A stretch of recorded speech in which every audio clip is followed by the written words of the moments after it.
Hey guys, Andrew here from the golf shop. Hey, today we're going to show you a little bit about repairing divots on the course. Everyone should have a sand bucket.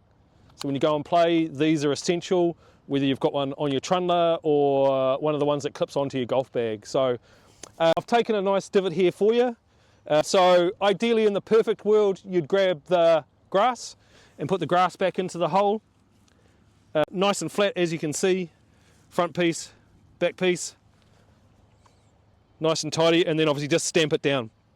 Once it's stamped down, can't see, obviously it's going to grow back in the hole again. The grass is going to work back in there, and over the next couple of weeks it'll be fine, no problem.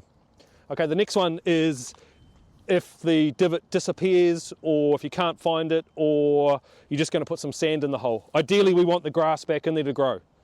Here's one here, good example. Somebody hasn't replaced their divot, hasn't filled it with sand.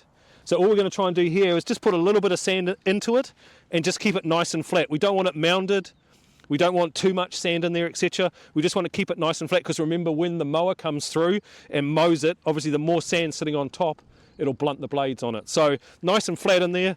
Once again, stand it down, get it nice and flat, etc. to it. An example of a bad one. Follow me. So here, so way too much sand.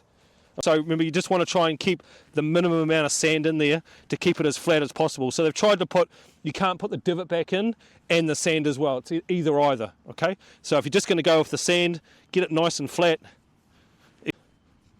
Obviously, ideally you want to use this. This doesn't look like the divot from there, because that doesn't look like a divot at all.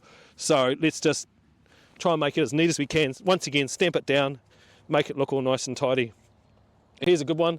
You know, once again, a little bit of sand in there, nice and flat. You can see the divot's being put back in as well, but they've got it flat. Grass is growing back in there again.